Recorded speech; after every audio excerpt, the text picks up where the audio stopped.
আসসালামু আলাইকুম, hello viewers, ABS tech zone YouTube চ্যানেলের পক্ষ থেকে আপনাদের সবাইকে স্বাগতম জানাচ্ছি। আমি আবু বকর সিদ্দিক আলিফ। আমরা গত ভিডিও ক্লাসটিতে অ্যালগরিদম এবং ফ্লোচার্ট সম্পর্কে জেনেছি। ফ্লোচার্ট এবং অ্যালগরিদম এই দুইটাই হচ্ছে সেম বিষয়, জাস্ট এগুলো হচ্ছে ধাপে ধাপে প্রোগ্রামটাকে সলভ করার নিয়ম, এবং এই সিকোয়েন্সটাকেই যখন আমরা চিত্রের মাধ্যমে প্রকাশ করতেছি তখন তাকে বলা হচ্ছে ফ্লোচার্ট। এই অ্যালগরিদম এবং ফ্লোচার্টের সমন্বয়ে একটা প্রোগ্রাম কিভাবে শুরু করতে হয় এবং শেষ করতে হয় সেই ধাপগুলো সম্পর্কে আমরা আজকে আলোচনা করব, যেটাকে আমরা বলতেছি প্রোগ্রাম স্টেপস। এবং এই ধাপগুলো অনুসরণ করার ক্ষেত্রে যেসব ভুলগুলো আমাদের সামনে চলে আসবে এবং সেই ভুলগুলো আমরা কিভাবে সংশোধন করব সেটাকে আমরা বলতেছি ডিবাগিং। আমরা জানি সবাই যে বাগ শব্দের অর্থ হচ্ছে ভুল, এবং ডিবাগিং শব্দের অর্থ হচ্ছে সেই ভুলটাকে সমাধান করা। অর্থাৎ আমরা আজকের আলোচনার টপিক হচ্ছে আমাদের প্রোগ্রাম স্টেপস, অর্থাৎ প্রোগ্রামের ধাপসমূহ, এবং এই ধাপগুলোর ক্ষেত্রে যেসব ভুলগুলো আমাদের সামনে চলে আসবে সেই ভুলগুলো সংশোধনের ক্ষেত্রে আমরা কী কী করতে পারি, অর্থাৎ ডিবাগিংয়ের বিষয় নিয়ে আমরা আজকে আলোচনা করেছি। তো চলুন আমরা আমাদের টপিকে মুভ করি। প্রপার ওয়েতে অথবা সঠিক নিয়মে একটা প্রোগ্রাম তৈরি করার জন্য আমাদেরকে নির্দিষ্ট কিছু ধাপ অনুসরণ করতে হবে, যে ধাপগুলো আমি এখানে সিকোয়েন্স আকারে লিখে রেখেছি। অর্থাৎ সমস্যা নির্দিষ্টকরণ, সমস্যা বিশ্লেষণ, প্রোগ্রাম ডিজাইন, প্রোগ্রাম উন্নয়ন, প্রোগ্রাম বাস্তবায়ন, প্রোগ্রাম রক্ষণাবেক্ষণ। এই সম্পূর্ণ ধাপগুলো অনুসরণ করে যখন আমরা একটা প্রোগ্রাম তৈরি করব তখন আমাদের প্রোগ্রামটা হবে সঠিক মানসম্পন্ন। এই ক্ষেত্রে সর্বপ্রথম আমাদেরকে সমস্যাটা চিহ্নিত করতে হবে যে আমরা কোন সমস্যা নিয়ে কাজ করতেছি, এবং সেই সমস্যা সম্পর্কিত তথ্য সংগ্রহ করতে হবে। অর্থাৎ আমরা এক্সাম্পল স্বরূপ মনে করি যে আমাদেরকে দুইটি সংখ্যা যোগ করতে হবে। অর্থাৎ এই ক্ষেত্রে আমরা কি করলাম, প্রথমে আমরা সমস্যাটা চিহ্নিত করলাম যে আমাদের সমস্যাটা কি, দুইটা সংখ্যা যোগ করতে হবে। অর্থাৎ আমাদের কাজটা হচ্ছে দুইটা সংখ্যা আমরা যোগ করব। এই যে আমরা ডিসিশনটা ফাইনাল করলাম বা আমরা সিদ্ধান্তটা নিলাম যে আমরা দুইটি সংখ্যা যোগ করব, এটাকেই বলা হইতেছে সমস্যা চিহ্নিতকরণ এবং সমস্যা সম্পর্কিত তথ্য সংগ্রহ করা। এই ক্ষেত্রে আমরা দুইটা সংখ্যা নিয়ে কাজ করতেছি, হয়তো বা চারটা সংখ্যা হইতে পারে, ত্রিভুজের ক্ষেত্রফল হইতে পারে। এই যে আমরা অ্যাটলিস্ট দুইটা সংখ্যা নিয়ে কাজ করব, এই যে একটা তথ্য নিলাম, সেটাকে বলা হচ্ছে সমস্যা সম্পর্কিত তথ্য সংগ্রহ। এই ক্ষেত্রে আমরা যে দুইটা সংখ্যা নিব এবং সংখ্যা দুইটা নিয়ে যোগ করব, অর্থাৎ এই সমস্যাটাকে বিশ্লেষণ করব এবং ফলাফল আউটপুট হিসেবে প্রকাশ করব, সেই আলোচনাটা হবে আমাদের সমস্যা বিশ্লেষণের ক্ষেত্রে। অর্থাৎ আমরা ইনপুট শনাক্ত করব, আমরা যে দুইটা সংখ্যা নিয়েছি এই দুইটা সংখ্যা আমরা ইউজারের কাছ থেকে নিব, এবং এই দুইটা সংখ্যাকে যোগ করার মাধ্যমে আউটপুট প্রদর্শন করব, যেটা হচ্ছে সমস্যা বিশ্লেষণের কাজ। অর্থাৎ এই ক্ষেত্রে আমাদের মনে রাখতে হবে যে ইনপুট এবং আউটপুট নিব, এবং এই ক্ষেত্রে আমাদের এই ইনপুট আউটপুটটা কম্পিউটারের কতটুকু মেমোরি নিয়ে কাজ করবে সেটা আমরা আলোচনা করব বা বিশ্লেষণ করব সমস্যা বিশ্লেষণের ক্ষেত্রে। এই বিষয়গুলো আমরা যখন প্রোগ্রামিং করব তখন আমাদের কাছে একদম সহজ মনে হবে। এখন হইতেছে থিওরিটিক্যাল পার্ট, জাস্ট আপনারা মনে রাখেন বিষয়গুলো, দেখেন আপনাদের সহজ হবে।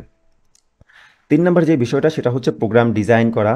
অর্থাৎ এইখানে আমরা ফ্লোচার্ট এবং অ্যালগরিদম, কারণ আমরা প্রোগ্রাম ডিজাইন সম্পর্কে আলোচনা করেছি ফ্লোচার্ট এবং অ্যালগরিদমে আমরা কি বলেছি, কোন কোন ধাপে প্রোগ্রামটা সমাধান করতে হবে সেইটা ডিজাইন করা, অর্থাৎ সেটা যে বাস্তব রূপটা সেটা আমরা দেখেছি ফ্লোচার্টে আমরা কি দেখেছি, এই যে একটা অ্যালগরিদম এবং ফ্লোচার্ট আমরা একটু আগে শিখে এসেছি। এখানে আমরা দেখেছি যে প্রোগ্রামটা কোন কোন ধাপে সমাধান করতে হয়।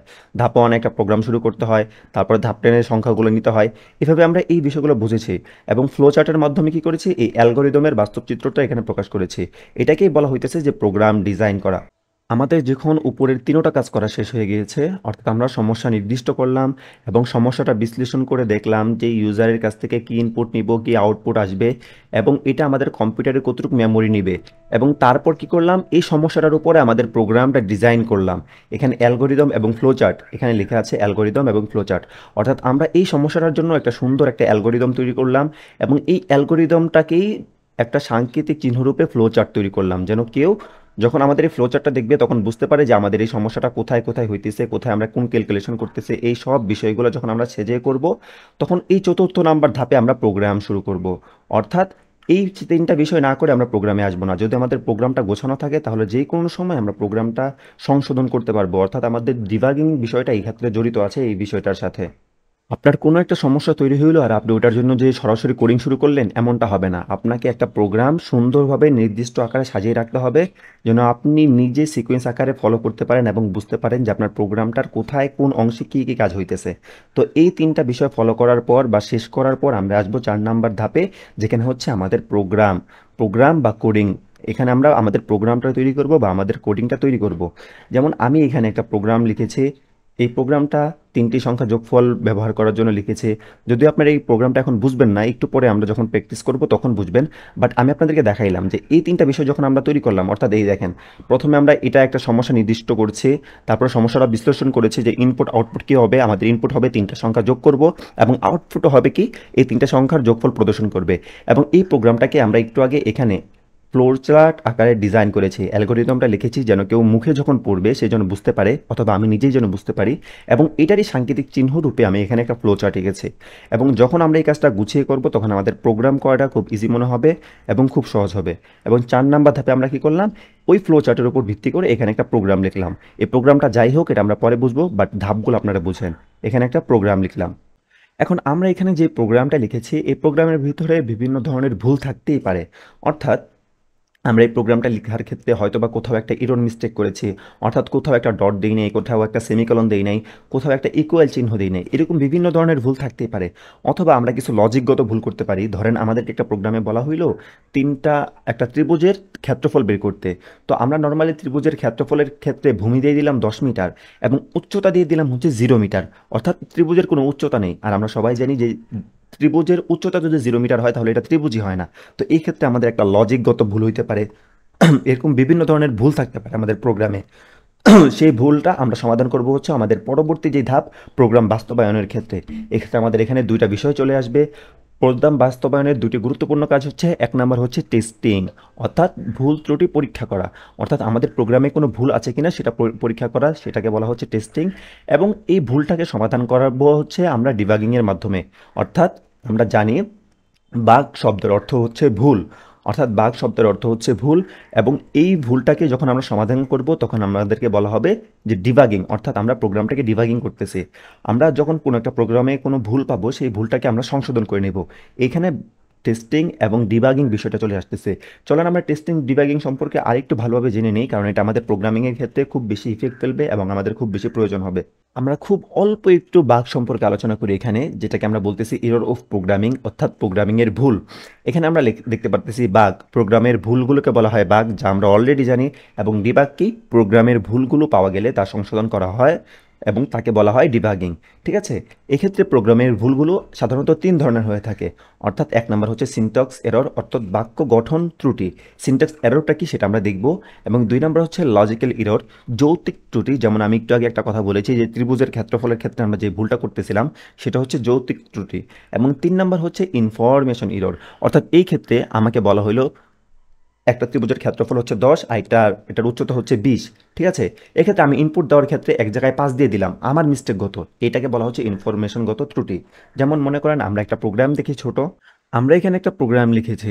আপনারা হয়তোবা এই প্রোগ্রাম লেখাটার এখানে কিছুই বুঝতেছেন না এখন বর্তমানে, বাট একটু পরে যখন আমরা প্রোগ্রামিং করব তখন আপনারা একদম খুব সহজ এবং সুন্দরভাবে বিষয়গুলো বুঝবেন।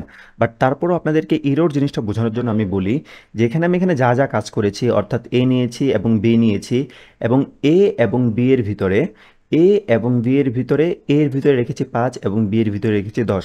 অর্থাৎ এখানে যে কাজগুলো করেছি এই কাজগুলোই এখানে প্রিন্ট করে দিয়েছি total equal to A plus B, অর্থাৎ এ এর মান 5 প্লাস বি এর মান 10 এখানে প্রিন্ট হবে। অর্থাৎ আমাদের এখানে প্রিন্ট আউট দেখাবে এ প্লাস বি ইকুয়াল টু 15। তো এই কাজটা সম্পূর্ণ কাজের ক্ষেত্রে যদি আমি এখান থেকে যে কোনো একটা লেখা মুছে দিই, সাপোজ মনে করেন এই ছোট্ট সেমিকলনটা মুছে দিলাম, তাহলে কিন্তু আমাদের এই প্রোগ্রামটা রান করবে না। আমরা যখন এই প্রোগ্রামটা রান করতে চাবো তখন এই প্রোগ্রামটি আর রান করবে না। এই যে দেখেন এখানে একটা এরর মেসেজ চলে আসছে লাল কালার, বলতেছি কি আমি এখান থেকে একটা সেমিকলন সরাই দিছি, এখান থেকে একটা সেমিকলন সরাই দেওয়ার কারণে এই পরের লাইনের প্রোগ্রামটা আর আমাদের কম্পাইলার পড়তে পারতেছে না। তো এই যে একটা এরর করলাম, এটাকে বলা হইতেছে সিনট্যাক্স এরর।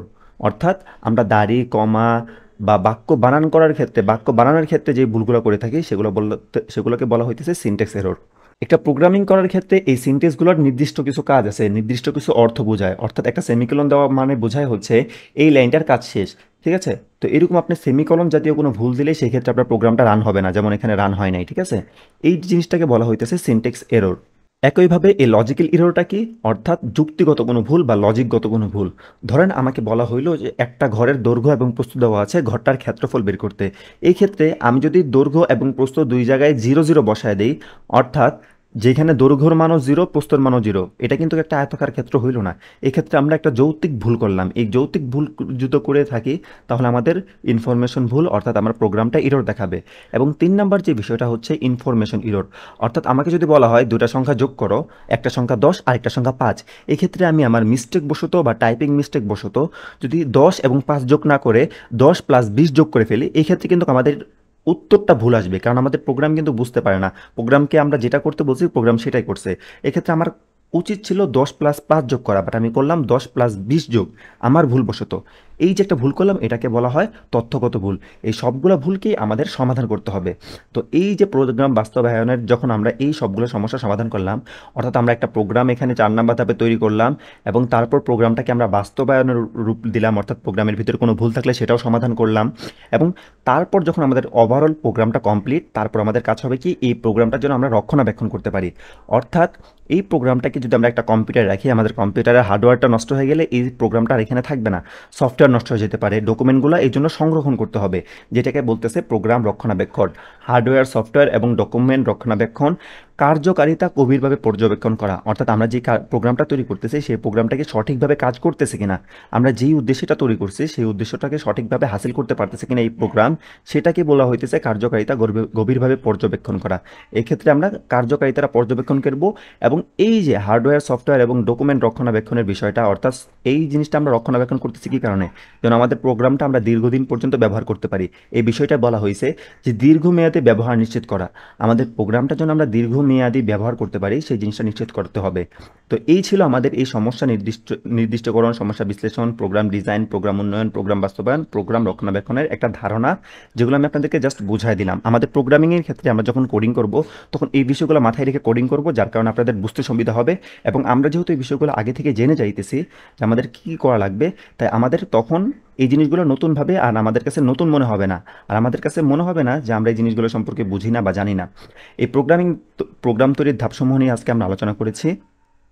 সামনের ভিডিওতে আমরা কোড ব্লকস কীভাবে ইনস্টল করতে হয় এবং কোড ব্লকসের মাধ্যমে কোডিংয়ের যে প্রথম ধাপগুলো, সেগুলো সম্পর্কে সামনের হয়তো বা 1-2টা ভিডিওতেই আমরা জানার চেষ্টা করব। সেই পর্যন্ত সবাই ভালো থাকবেন, সুস্থ থাকবেন এবং আমার জন্য দোয়া করবেন। আল্লাহ হাফেজ।